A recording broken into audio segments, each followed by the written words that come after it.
Who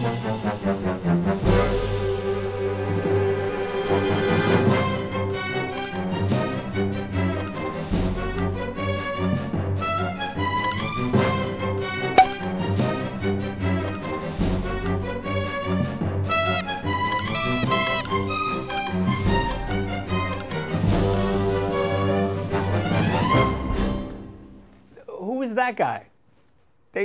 I thought he was, well, he went away saying, "Don't you cry, he'll be back again someday." Hi, I'm Mark. I am the Cinemaniac currently, but I'd like to think in the grander royal sense, we are the Cinemaniacs. A little bit of a catch-up show. Was not here last week due to the holiday, as Ricky's mom would say, Christmas. And I didn't see everything that's out in the theater because, you know, they save it all up. And, you know, you get maybe one, maybe two every once in a while, and then over the course of one weekend, 8 films come out. So we'll do our best to babble on and on about that which is out now. First up is the movie Oh So Many People. Speaking of moisture, so many people are excited about this film, making a lot of money, making a whole lot of money. I personally think the crowd would still be there if the sound didn't work, but that's just me. Jason Momoa stars as everybody's favorite moist and delicious hero in the tale of a man who lives in 2 worlds. He's got 1 foot on land and 1 foot in the sea, and you put it together and what do you get? Aquaman. Navy frogmen work swiftly and secretly until... Look how real these miniature Navy frogmen are. Not exactly subtle. So Aquaman. My personal history with Aquaman, Super Friends. I loved the Super Friends. It was my favorite cartoon growing up. I would watch it every day in reruns and on Saturday mornings, and it was great. That's how I knew who Aquaman was. I know later on in comics they sort of retooled the look of Aquaman to look more like King Neptune, as we were just discussing while you were watching the clip. So this Jason Momoa's visage as Aquaman is not outrageous. If you only know him from the Super Friends or the old comic books, it might be, but it's actually not too far off the beaten path. I can't say that I'm a fan of Aquaman as like a simpleton biker dude. He certainly has the physique and the musculature, which might be is required for some people. But at times he just seems kind of dumb and dopey in this film, which I wasn't a huge fan of.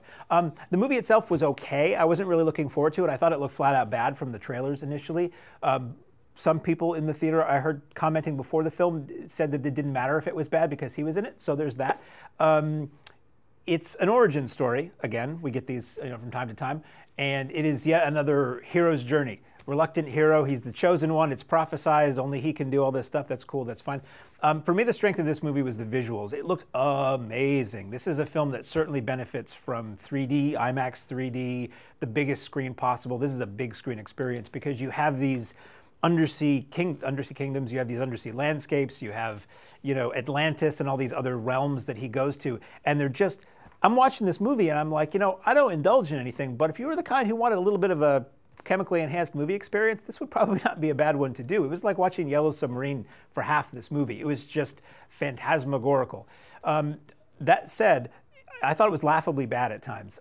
When you first meet all of these kings of the kingdom or all of these elders or all of these people from the various kingdoms who show up to hash out what's going on. You have Patrick Wilson, who is the director of this is James Wan, who you may or may not know from the Saw films and the Conjuring movies, and he did one of the more recent Fast and the Furious movies.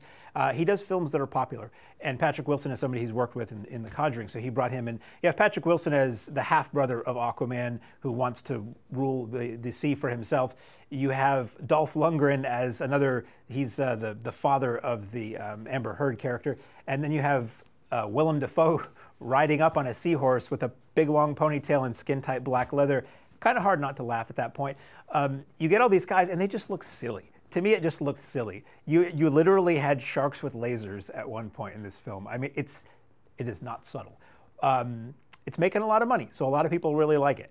I thought it was a little dopey here and there. I thought it was too long, 2.5 hours for these superhero movies. It's just too damn long. But visually, it was really cool. Overall, Momoa is fine. I think I prefer a superhero that has a little bit more going on upstairs. At least that's not how it was presented in this film. Amber Heard is fine, although as nice as she looks in her costume, it's one of those things where I get bummed out when you see so many superhero movies and they just turn everybody's costume into black leather. I'm like, oh wow, black leather again, that's great. The problem is to put somebody in a costume that looks like it does in the comics or in a cartoon, it generally looks silly in the real world. And that was the case with Amber Heard in this film. When she walks up out of the ocean in Maine and she's wearing this glimmering green scaly suit, it just looked a little silly to me. Film is pretty much fine for kids. There's nothing really offensive in it. Fine for all ages. It was a pretty packed crowd when I went to see this at a matinee opening weekend, and everybody was pretty into it, cheering, and not cheering, but laughing along with it. So I think Aquaman is one of those things that's critic-proof. Not that I consider myself the C word. Well, I've been called that. Some people might consider me that, but not in the sense of being a critic. I think this is a movie that if it looks good, you're going to go see it. I think most people are going to like it. People who are easy to please or just want a good time with a lot of crazy visuals and a guy they can drool over, that's here. A girl you can drool over, that's in there too. It certainly opens itself up for more. Like any superhero movie, you sit through the credits.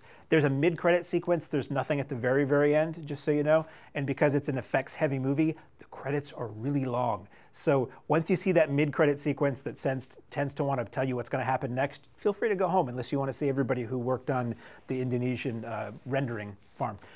So up next is yet another film that is based on a comic or a toy or a property from the past. It's actually the latest sequel in the Transformers series. And this time Michael Bay doesn't direct, and we go back in time, like Huey once sang, to the 80s, the greatest decade ever, according to some people. And we find a young girl who's looking to find her way in the world, and she comes across this strange VW that has human-like characteristics, and no, it's not Herbie. And she finds out that what she has herself is in her garage is not a fixer-upper, but it is a death-dealing space robot from another planet, and its name is Bumblebee.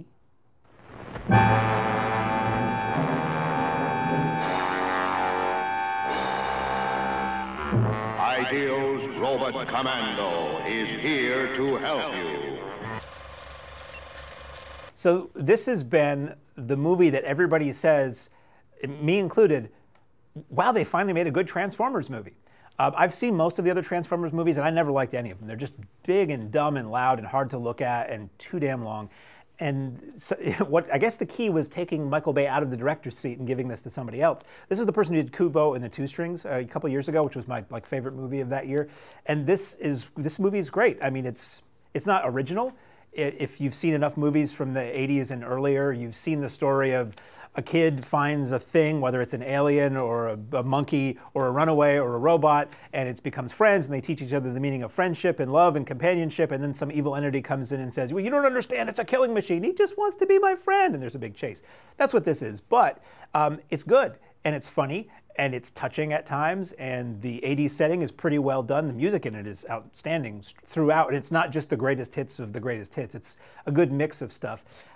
It's got a great summertime feel to it, which I'm watching this and I'm thinking, why didn't this come out in the summer? This is the movie I would have loved to have seen at a drive-in. It would have been really great at a drive-in. And then I'm like, well, it's nice to see somewhere warm if I can't be somewhere warm. So I'm gonna take it when I can get it right now. So Haley Steinfeld is the star of this. You've seen her in many other things, and she is the rock that anchors this movie. If she was not as good as she is, and portraying this, tough, independent yet kind of wounded young lady, the movie wouldn't be anywhere near as good if they had some stooge in the main role. And Pam Adlon's her mother, and she's really good. And the weakest link, human-wise, to me in this film was John Cena, who's been in a lot of stuff lately.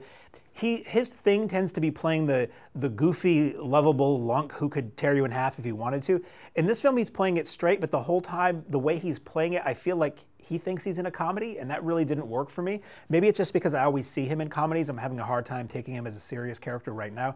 But other than that, effects obviously are great.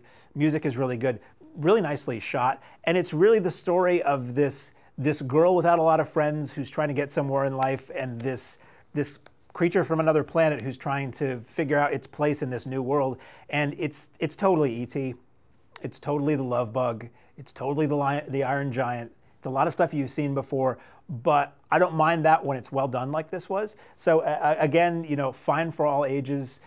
I would say this is like we always say, family films are a kids movie. I think kids will love it, but I think adults will get a lot out of this too. If you grew up in the era, you'll probably be a little nostalgic for it. I'm not particularly nostalgic for the era I grew up in, but it was, when it's well done, it's nice. There was one moment that made me kind of laugh. I'm always looking for what's wrong with these movies when they're set in an era that I lived through. And Steinfeld's father has passed away. She's a young girl who lives with her mother and her soon-to-be stepfather. And she's trying to, get a car that works so she can go to work and do all these other things. And she's on the cusp of leaving for college. And she has all of these, her father has passed away, if I hadn't said that already. She finds these videotapes of her doing diving. That was her thing in high school, was diving. And she's at a diving competition, and it's a camcorder video, home video, her father shot. So you can hear him cheering her on. And she makes the dive, and she does it great. And then at one point, Dad turns the camera around to get in front of the lens and do one of these. And I'm thinking, that's like a 10-pound shoulder-mounted VHS camcorder from the era this is set in. You're not doing a whole lot of self-attention with that. Other than that, that's kind of nitpicking, but other than that, I thought this was really good. Very funny, the action is good, the peril and threat is pretty good. And if you're looking for a Transformers movie, this is different. This is not wall-to-wall action. This is not wall-to-wall robots fighting robots and all that other stuff that I didn't like about the other ones. That action is here.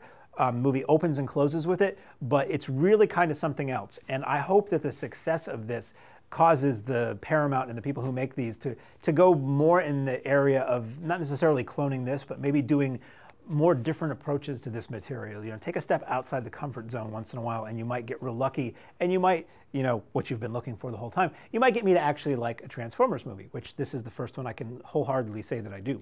So that is out now. One more in the theater that I was able to see, so we'll go over to camera 3 for that. 3, 2, 1, contact. This is an interesting one. This is a film from Robert Zemeckis, who you probably know from the Back to the Future movies, or from Used Cars, if you're me.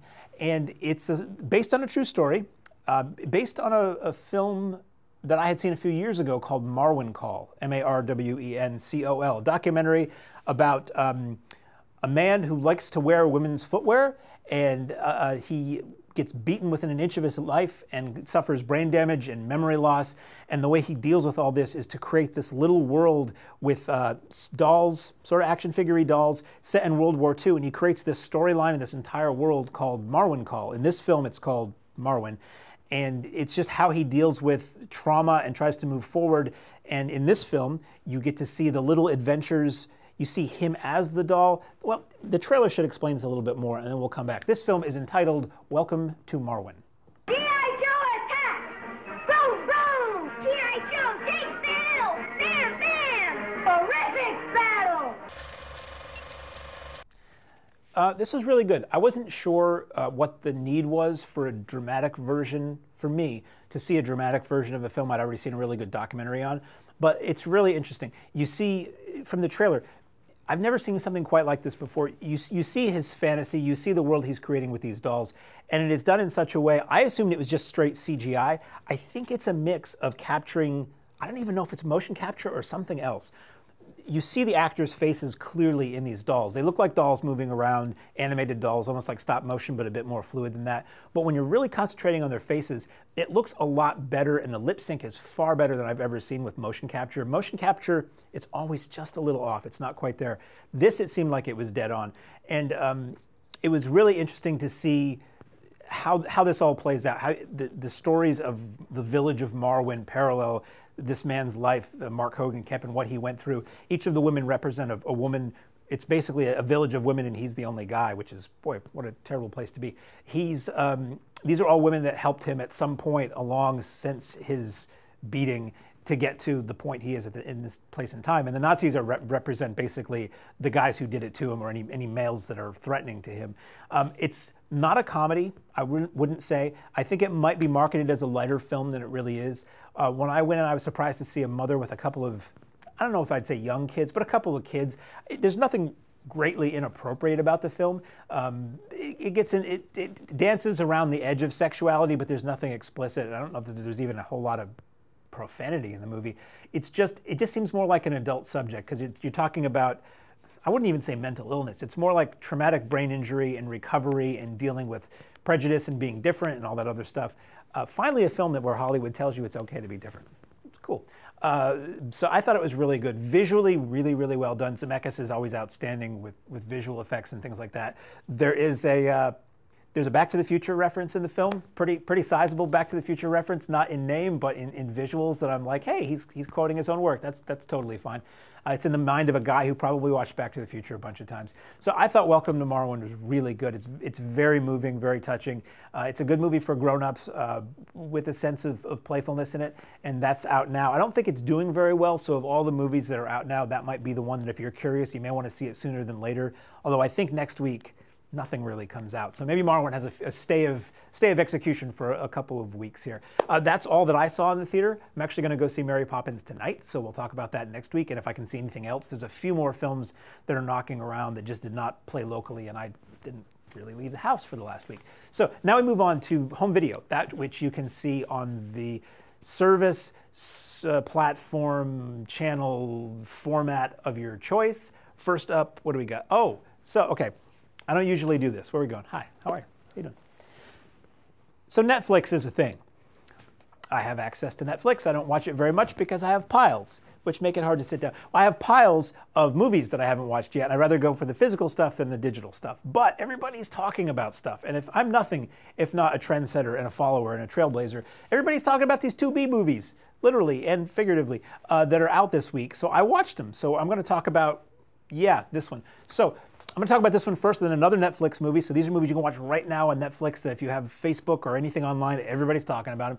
So I'll throw my worthless opinion in on top of theirs. This is the newest episode of Black Mirror, which is a series that has been going on for a couple of years. British TV show, started on UK TV and now is available on Netflix. Basically, it's if you haven't heard of it, it's a modern Twilight Zone, more or less, that deals with technology and people and tends to be set in the present or the very, very near future. And it's always sort of cautionary tales about what can happen if you don't keep things in check. The newest Black Mirror is a feature-length film, feature-length or longer, depending on how you deal with this. And basically, it's a choose-your-own-adventure story. When I was a kid, there were these books called the choose-your-own-adventure books. They were super cool because you would read a passage of a story, and it would say, if you want to open the door, go to page 6. If you want to fall down the slide, go to page 12, and you would go various ways, and then you'd die, and then you'd go backwards. So this is a video version of that. You dial it up on Netflix, and at various points throughout the film, it gives you a choice of one thing or the other, and based on what you pick, the film proceeds in that direction. So apparently there are like 5 hours of footage that exist for this that you can possibly watch. The overall experience is somewhere in the realm of 90 minutes, but you can go different ways with it. So we will play the trailer for it, which represents some way the story might go, and then I will say what I thought. This is Black Mirror Bandersnatch. No offense. So I was dubious at how this would even work. Now, it was done in a book, but that's easy. There were things in the old days of the arcade. We had Dragon's Lair and Space Ace, which were kind of that. You could choose, which way you were going to go with something that was pre-recorded. But I wondered through the internet, how is this going to work? At one point I wondered, is this real? Does it really go in different directions? And the answer is yes. And the answer is it works really well. I didn't really notice any kind of hesitation like you normally would when you're, even on a DVD, if you're choosing branching options. Very seamless and really well done. So the story, basically, it's set in the greatest decade ever, set in the 80s. And it's a young guy who is writing computer code for a computer game, very basic 80s-looking computer home video game, based on this book called Bandersnatch, which was basically a very large choose-your-own-adventure kind of book. So he's making a game that basically replicates that. And it's very mundane to begin with. And the first choice you get is, what cereal do you want in the morning? And then, what tape are you going to put in your Walkman and what record? Very, very simple. Then it gets on to much more outrageous outrageous choices that you might be making and where it goes. At first, I was wondering if this is the kind of thing I would want to watch more than once, because a lot of people, I think within this being on for a day, people had mapped out every possible decision and where it leads and every possible ending to this thing and all that. And the more I watched it, the more interesting and weird and crazy and funny and fascinating this gets. Ultimately, so the kid wants to build this game, and he goes to work for a computer company to build it, and then has some difficulties, and then his mind starts to unravel. He has some issues with his deceased mother. He and his father don't get along. A lot is riding on him. He's promised this game to be delivered, and he's running behind, and then you make all these decisions as to where he's going to go with his life.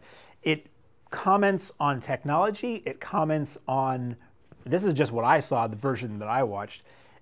It comments on video games. It comments on the fact of what you are doing while you're watching this. It's really interesting. And they talk a lot about choice and the illusion of choice, which made me wonder how many of these options that I pick are going to be more or less the same either way that I go. I haven't gone back and watched it again, but ultimately it was enough fun and interesting enough that I probably would, because the way I did it, it came to an ending, and then it gave you the option of going backwards and choosing differently, and it looped around a few times, and I ultimately just stopped because I was getting tired. But it's really, really interesting, and this poses a really interesting, I wonder if this will change how Netflix works. I wonder if we're going to see a lot more of these things, because this is one of these things that everybody's talking about. Nobody has really seen anything like this interactively widespread and this well done before. So I really wonder if this is going to lead to a new genre of home viewing, certainly.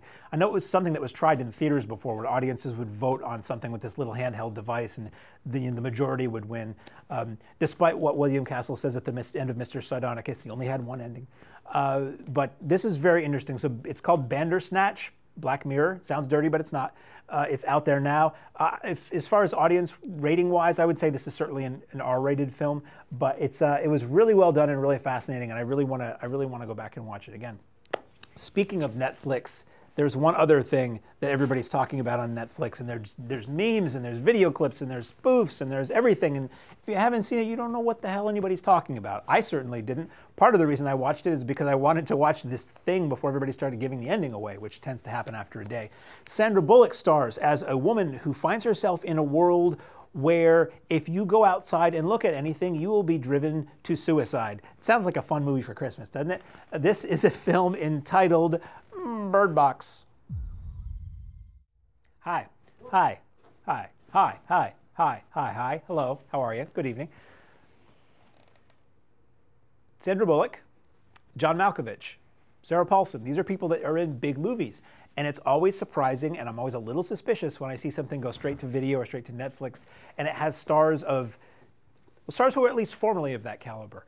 So I was curious about this. Everybody was talking about it, saying, oh, it's the craziest thing ever.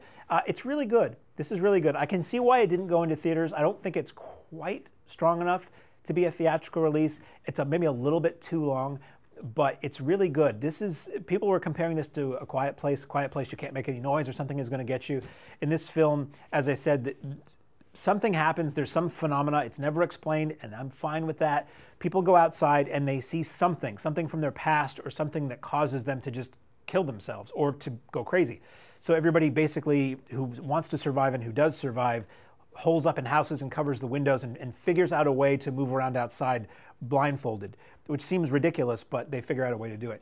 It reminded me of The Walking Dead in some ways, because you're dealing with an evil entity outside that you can't let in. Anybody who comes to your door might be a crazy person who's been driven mad. Apparently there's a whole thing with prisoners who have escaped a mental institution, home for the criminally insane. You only hear about that in movies, thank God. They're out there and they're not affected by it, but they're trying to get everybody. So there's a lot of danger outside. So it's very much Night of the Living Dead. You're holed up in your fortress of solitude, and you have to go out only when you can, and you have to be very careful because one wrong move and it's bad news for you. Very strong cast. Jackie Weaver is also an Australian actress who you see a lot playing a faux American, and it's told in a nonlinear fashion, which I don't like. I find it's one of the hackiest things is you start something really, really compelling, and then the title comes up 5 years earlier, and I go, oh. And I can see, usually I think this is done to cover up a story that has a slow build to it. I've seen other things recently, Leonard Part 6 actually, other things recently where you see that they do that because they want to catch your attention with a bang, they want to show you how crazy things get, and then you go back and see how it got there. I prefer linear for the most part. This is a film that would have worked fine had it been done in a linear fashion. If you take the story linearly and you have Sandra Bullock, who's a pregnant woman, single mom, and her sister, and they're going off to an obstetrician appointment, and stuff goes down. It doesn't take long for it to go down. And for me, it starts the film with Sandra Bullock and these two children, and they're blindfolded, and they're trying to make their way to a boat to go down the river for some reason. And then you keep cutting back to the story being linear, and then you cut back to her in the present. And for me, when movies do this or TV shows, I get invested in one part of it, and then I get yanked out of that to something else, and I'm like, okay, what was going on now? Okay, now this is what's going on. These are who these people are, and then you get involved in that, and then it yanks you back to the other thing, and you're like, what was going on? Okay, they're in a boat. Why are they in a boat? Oh yeah, they're doing this. It's just not necessary. Very, very compelling. Very well shot. Doesn't look cheap. It's one of those things where Netflix is doing films that are, if not good enough to be in the theater, slightly one step below good enough to be in the theater. Everybody's talking about it. People are saying it's edge of your seat terror. It's really well done. It's very suspenseful. It's one of those things where everything seems to be fine, but if somebody peels back that newspaper on the window, people are going to start dying. Or if you open the door for the wrong person, people are going to start dying. And it's really well done. It's out on Netflix now. It's very watchable. It's pretty gruesome here and there, so I wouldn't say it's for anybody with very tender sensibilities or who are agoraphobics. Not that there's a lot, but there's a little here and there that are kind of gruesome. So that is Byrd Box. What that means, by the way, to explain it, to give one thing away, birds are very sensitive for some reason to this craziness, this thing that moves through that drives people crazy. So it's basically like a canary checking for, gas leaks or whatever in a coal mine. People keep birds in a box or in a cage or something near them, and they know if this thing is going to come by so that they can, run for cover. So I gave away one part of Byrd Box.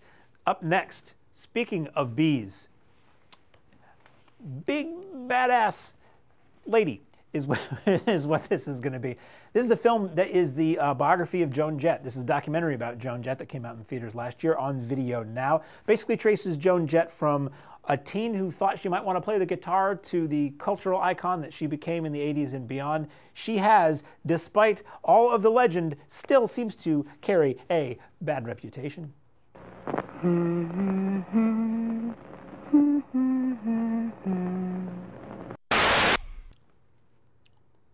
This is really cool. I love Joan Jett. Being, a youth when MTV first hit, she was all over MTV. To me at the time, the film is a lot about how she wasn't accepted because she was a woman and she had to work harder to get where she got. And she felt all this resistance and people who didn't take her seriously. And as a kid, for me, I'm like, well, she's cool and the music's good. To quote Detroit Rock City, good tunes is good tunes. I didn't really care. But it was interesting to see all the crap she had to go through to get where she got in this documentary. A lot of stuff I didn't know about. A lot of great clips, a lot of great music. You see, it's basically her being interviewed now and her man who's been her manager forever. And their relationship is very amusing and interesting. They're sort of like an old bickering married couple, which is funny to see them backstage and things like that.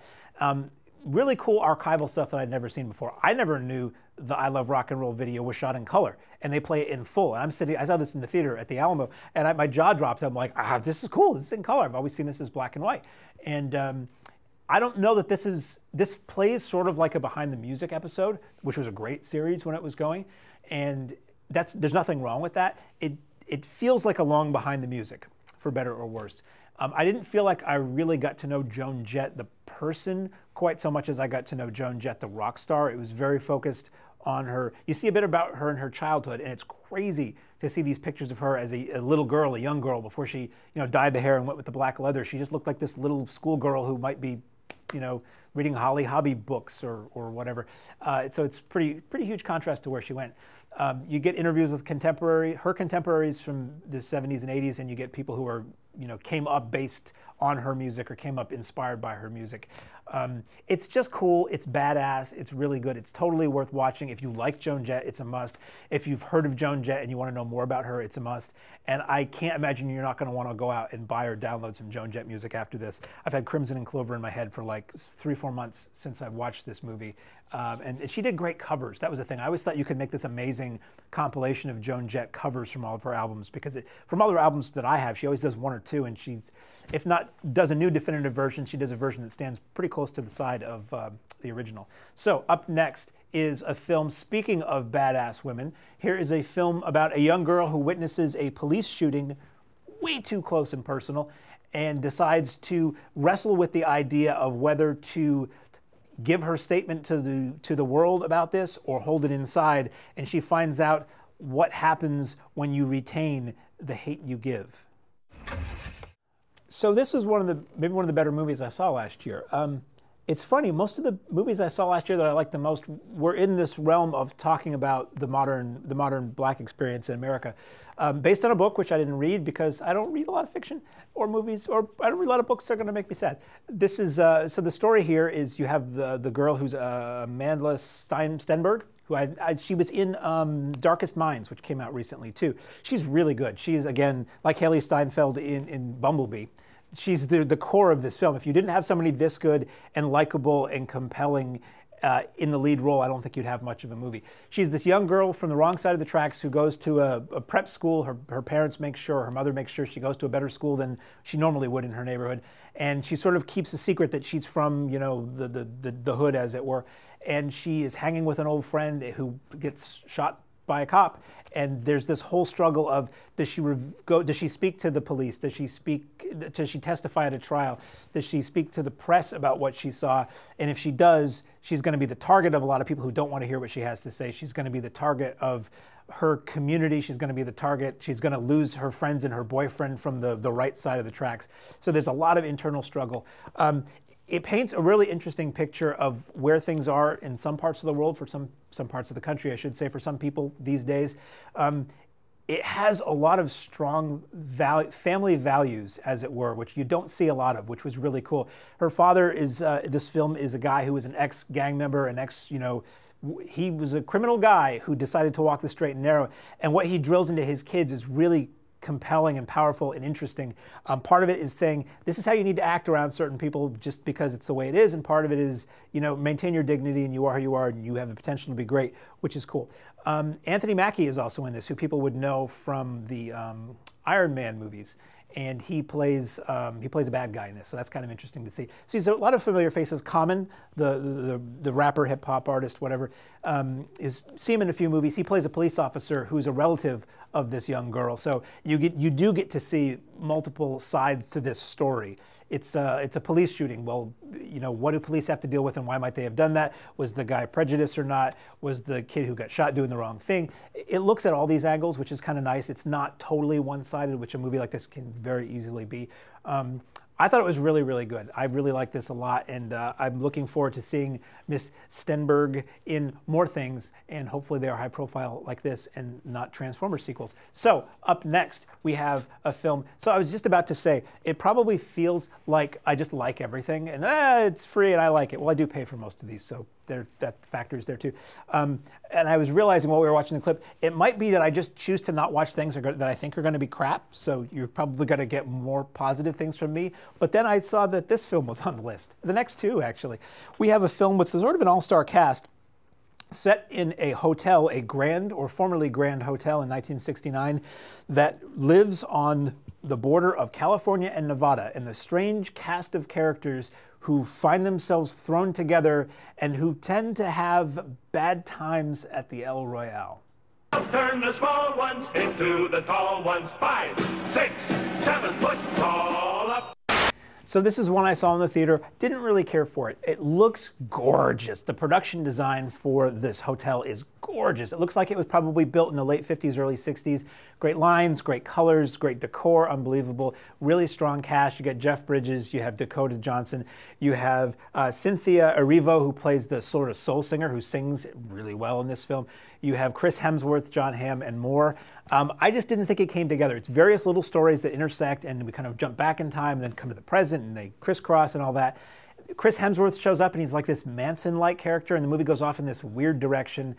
I thought it was trying to be a Tarantino kind of thing, and for me, it just did not work. But it looks great, and the music is great, and that might be enough for most folks. So Bad Times at the El Royale out now. We're trying to rush here. Last film. I'm not even going to go over to that camera. Screw that camera. We have the story of Neil Armstrong and what it took to be the guy who put his foot on the moon, and it is entitled First Man. So this is a very straight-ahead tale of Neil Armstrong, and you get Buzz Aldrin, you know, the UK's favorite American, as portrayed by Jason Clarke, an Australian. And they are going through the mission, they're going through the training to become, you know, the first crew who goes on the moon. I didn't really like this movie. This is on some people's best of the year list. I didn't like it for purely visual reasons. I thought it was shot way too close and way too shaky. There's no question as to who's in the movie. If you like Ryan Gosling, you get his face pushed through the screen at you the whole time. But I don't like movies that are shot too close and that are shaky, and this had that. So also Armstrong came off as very bland in this film, very stoic, you didn't feel like you ever really got to know him. By all accounts, that's the kind of guy he was, so maybe that was a good choice. This is from the director of Whiplash and La La Land, which were two movies I liked quite a bit. But this one really it didn't do it for me. But I think maybe if you really like Ryan Gosling, or if you're really curious in the story about our early astronauts, it's probably worth checking out. As I said, most people really loved it a lot. That's all we have to talk about this week. I blabbed too much at the beginning of the show, so I got no time to talk no more. So I'm going to go over there. Hi, how are you? See, we have 3 cameras now. And I'm going to say I will be back next week with talking about Mary Poppins and maybe Escape Room and maybe some other stuff. And I'll probably have far fewer films to talk about, so I'll tell you a lot more about my personal life that you don't want to know. Until then, I am Mark, and I am the Cinemaniac. Bye.